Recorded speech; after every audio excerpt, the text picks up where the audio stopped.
We're going to see some new blood at the light heavyweight division. This one should be great. Alex Pereira, who was the middleweight champion just really 3.5 months ago, is taking on Jan Blachowicz, who is the former light heavyweight champ. Both men not just looking for a win here, but to solidify themselves as next in line to challenge for that belt at 205. That was their face-off at the press conference. And guys, the size difference wasn't that big. I mean, when you see Alex facing off against Jan Blachowicz, Chael, I'm curious, what did you think seeing them side by side? I love it. I mean, Glover Teixeira has been telling us for a while how big his prize pupil is, but yeah, you really can see it. And look, this is as close to a super fight as you're going to get without having a super fight. This is the former 85-pound champion. This is the former 205-pound champion. They found a way to each other. And by the way, can I mention that cowboy costume that Blachowicz got? That was on an embedded. He got that 2 days ago. He thinks that counts. Like, he thinks that makes him a cowboy. And I think he's pulling it off, by the way. I think made it work. He needs to be in Yellowstone the next season. Oh, absolutely. Seamless. No, I thought his hat was amazing. But what stood out to me, like, so I've spent a lot of time around Glover Teixeira. Obviously, that's my weight class. And typically when you're around other guys in your weight class, guys that you've fought, guys that you might fight, you're kind of sizing yourself up.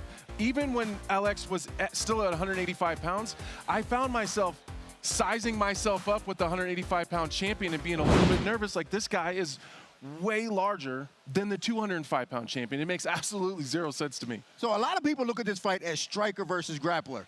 But did you forget what Jan Blachowicz did to Luke Rockhold and Dominic Reyes? I mean, he almost decapitated those guys. I mean, this is not just striker versus grappler. Jan Blachowicz is dangerous in a lot of different areas. And an incredible amount of Polish power there. You know, this is a big move for Alex, and I'm curious, Chael and Anthony, you guys have the experience, 185 to 205.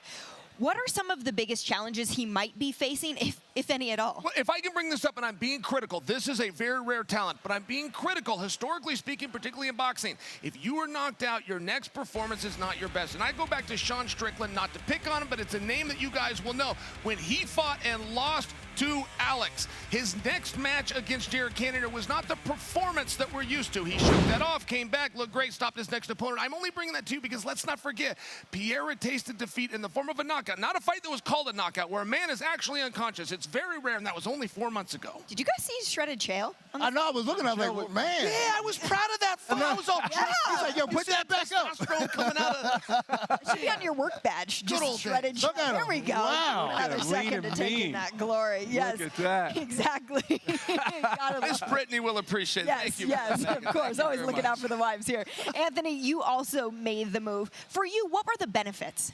Well, first of all, I didn't spend the entire training camp in fat camp. I felt like I was able to grow my MMA skill set because it wasn't about how much smaller I could get. It was how much bigger I could get. I was well fed. I was hydrated. When I was at 185 pounds, I woke up every single day and got on a scale worried about how much I weighed, and that would dictate what my workouts look like. When I moved to 205, I was able just to wake up, train.